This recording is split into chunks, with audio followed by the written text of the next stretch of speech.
The Border Patrol faces a deepening mystery surrounding the death of one agent and serious injuries to another. Agent Rogelio Martinez died on Sunday from injuries he sustained in the line of duty. Both agents were found late Saturday in a culvert near Van Horn, Texas. That's not far from the Mexico border. David Begnaud is in the hospital in El Paso, where the injured officer is in intensive care this morning. David, good morning. Gayle, good morning. The surviving Border Patrol agent is in stable condition, but apparently doesn't remember anything about what happened. The FBI is always brought in to investigate when it suspects that a federal law enforcement officer has been victimized. They are investigating here. But in a statement put out last night, the FBI did not mention the word attack or assault to describe what happened. And you should know that within the last 48 hours, there was an email circulated within the Border Patrol that said it's unclear whether or not the agents were attacked or whether or not they were injured in a fall. Agent Rogelio Martinez and his partner's wounds were extensive. Broken bones, major head trauma. Martinez had injuries to his chest, collarbone, and ribs.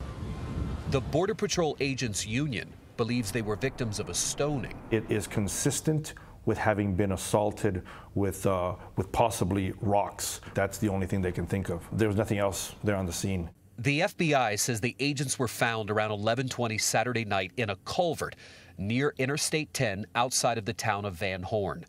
Earlier that night, a law enforcement source tells CBS News Martinez radioed in that he was getting out of his vehicle and following a trail of possible footprints in the dirt. He was later found unconscious and bleeding from the head.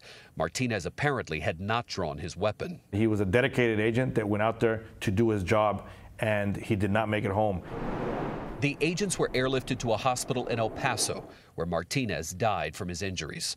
On Monday, President Trump offered his sympathies to the agents' families and renewed his call for a border wall. We have to stop the massive drug flow from pouring in, and my respect to the families that were so badly hurt because they were devastated. Emery Crawford is Agent Martinez's longtime friend. All he wanted to do was just help people and help the world and try to make a difference. He would be the type of guy who'd give his shirt off his back and wouldn't ask for anything in response. The area where the agents were found is known to be a route used by drug smugglers. The FBI is supposed to hold a news conference later today. If that happens, we will be there. And even though exactly what happened is a mystery, Norah, we can tell you that the governor of Texas has authorized a $20,000 reward for anyone who comes forward with information that leads to an arrest and a conviction in this case. All right, David, thank you.